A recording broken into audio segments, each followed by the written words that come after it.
All right, Patreon 100, my faithful people. Hey, I'm making this video right here while I'm eating dinner. Now, I'm eating pretty late because I had a full day today. But please forgive me chewing and eating in front of you.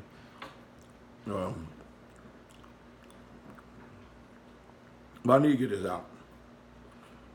My brothers and sisters, all my life,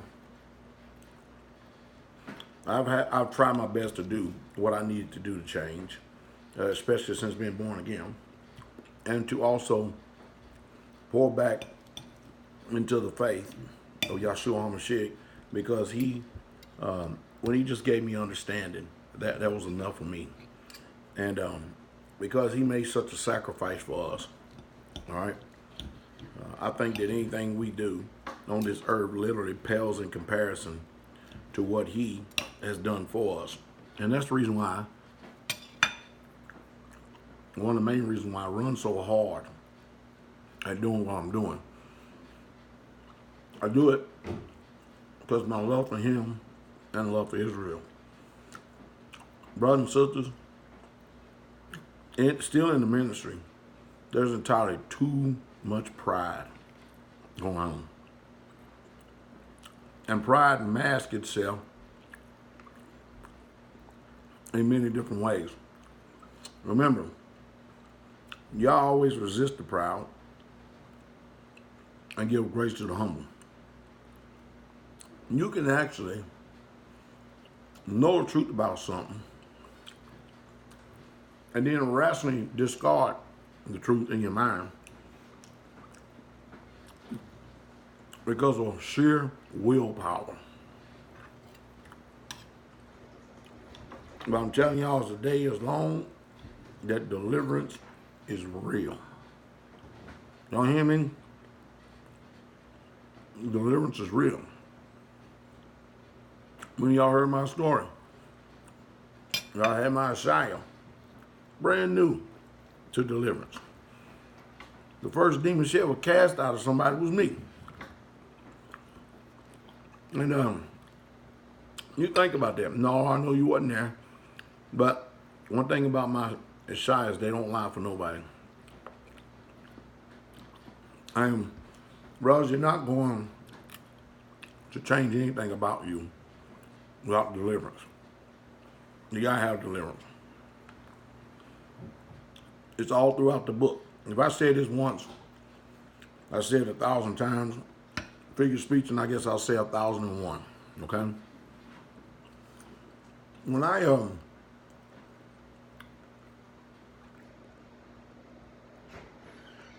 let me just go this route. If you don't get deliverance, you're going to deceive yourself, because the Bible talks about it so much. And it's amazing to me how today, no matter how many times I tell y'all the example of that we have left, how much deliverance we got, I am utterly amazed at how many of you,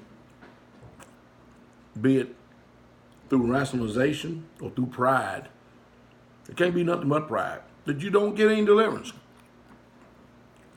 Honey, don't wait for a second to talk loud enough. You don't have to get on the camera, though. I'm talking to my patron 100 here. Yes, sir. Now you got to talk loud, okay? Yes, sir. What is it about this particular generation right here? I mean, you knew what we did and how we came across deliverance and how we just kept at it. But what is it about this particular generation right here that we don't see the people interested in changing? Because deliverance will change you. Yes, sir. What is it? Well, part of it could be, I think, that people come into a ministry like this and it's so overwhelming with all the truths that they hear.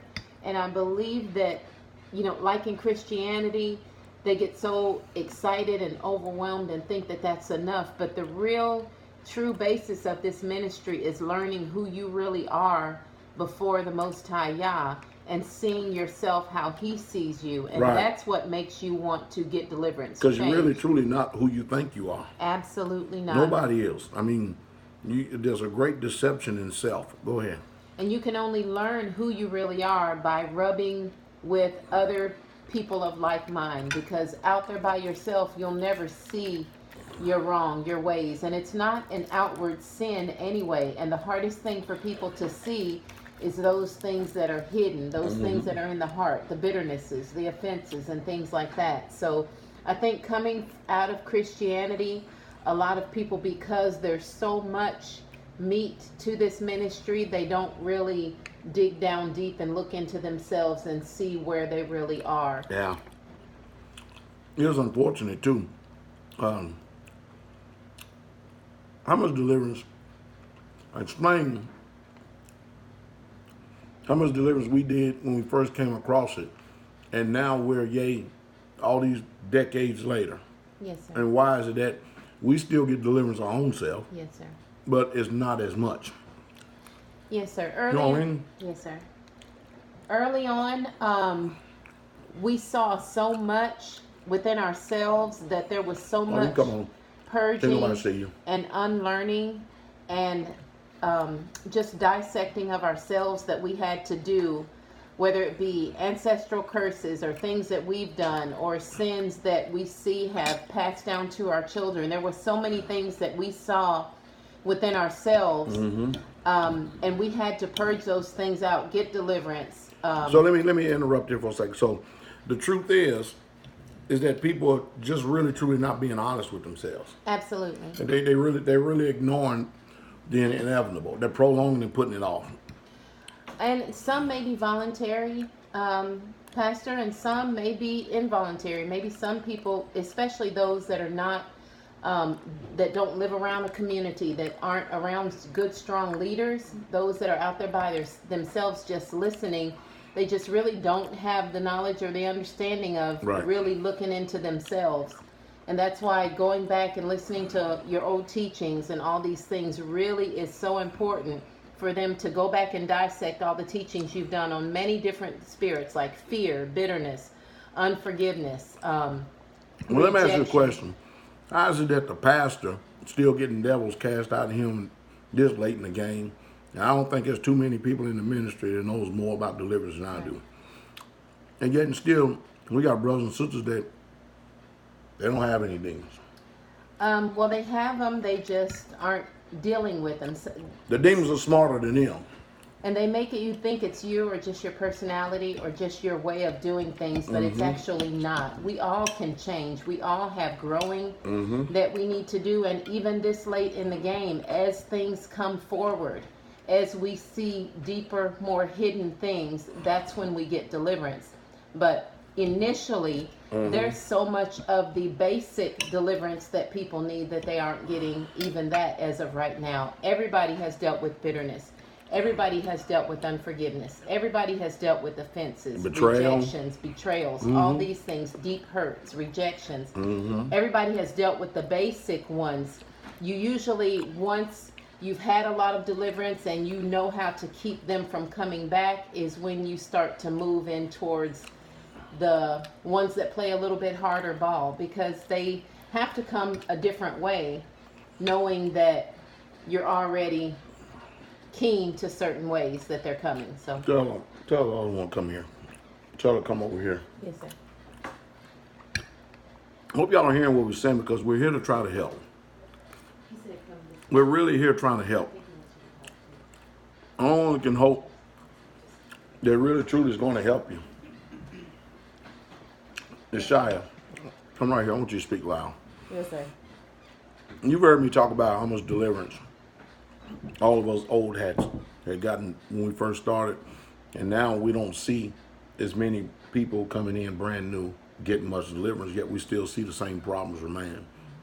Yes, In your opinion, because you've gotten deliverance a few times, what is it about the people, because I think the devils are smarter than them, but what is it about them that is causing them to not want to get any deliverance and change?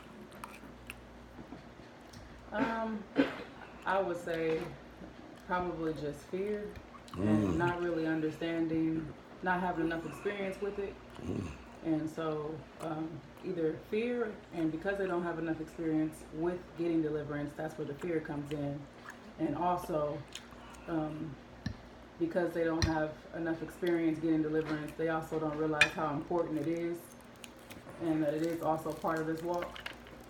If you want to be perfected, then you will go after that, and you need to get deliverance in order to be the best you and to perfect your soul and your spirit. So Because people just simply not going to put up with you and your demons. So what did deliverance make you feel like when you first got it? Do you think you had already arrived, or did it cause you to want to discern yourself even more so and continue to keep striving? I will say that before I got deliverance for the first time, I knew I wanted it, but I was afraid of how I would manifest.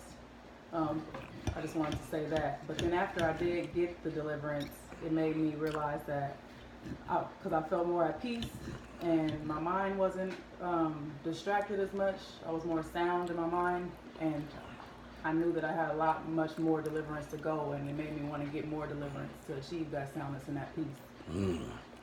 All right. So there you have it, honey. So what do you think about her answers compared to this generation of today that's not proactive in deliverance?